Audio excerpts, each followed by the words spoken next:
grabbed the log with both hands and started to knock it about unmercifully. He threw it to the floor, against the walls of the room, and even up to the ceiling. He listened for the tiny voice to moan and cry. He waited 2 minutes, nothing. 5 minutes, nothing. 10 minutes, nothing.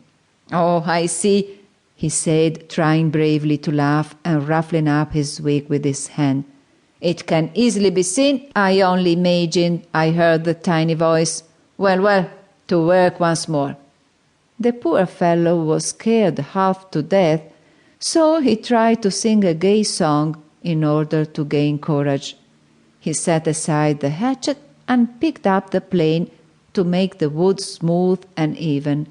But as he drew it to and from, he heard the same tiny voice. This time it jiggled as it spoke. "Stop it! Oh, stop it! You tickle my stomach!" This time poor Mastro Cherry fell as if shot. When he opened his eyes, he found himself sitting on the floor. His face had changed. Fright had turned even the tip of his nose from red to deepest purple.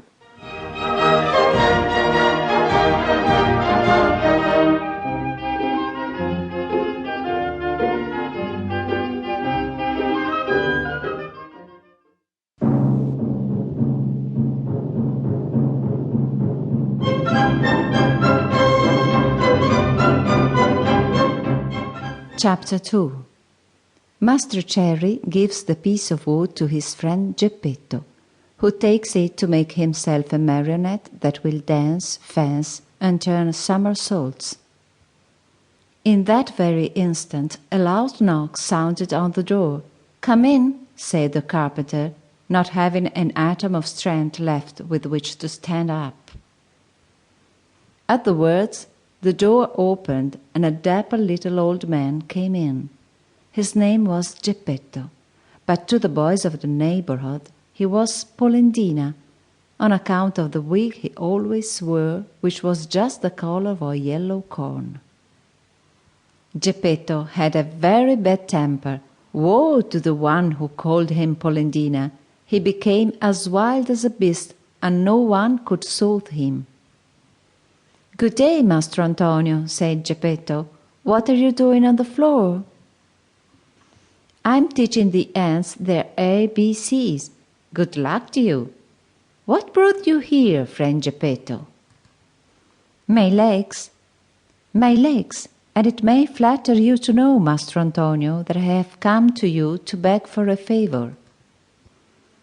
"Here I am at your service," answered the carpenter, raising himself onto his knees. "This morning a fine idea came to me.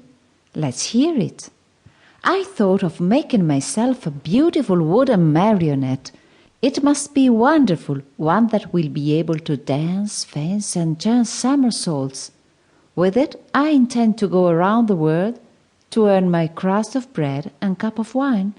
What do you think of it?" "Bravo, Polendina!" cried the same tiny voice which came from no one knew where. On hearing himself called Polendina, Mastro Geppetto turned the color of a red pepper and, facing the carpenter, said to him angrily, "Why do you insult me?" "Who is insulting you? You called me Polendina." "I did not. I suppose you think I did.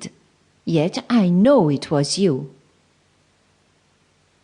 "No, yes, no, yes!" And growing angrier each moment, they went from words to blows, and finally began to scratch and bite and slap each other. When the fight was over, Mastro Antonio had Geppetto's yellow wig in his hands, and Geppetto found the carpenter's curly wig in his mouth. "Give me back my wig!" shouted Mastro Antonio in a surly voice. "You return mine and we'll be friends." The two little old men, each with his own wig back on his own head, shook hands and swore to be good friends for the rest of their lives. "Well then, Mastro Geppetto," said the carpenter,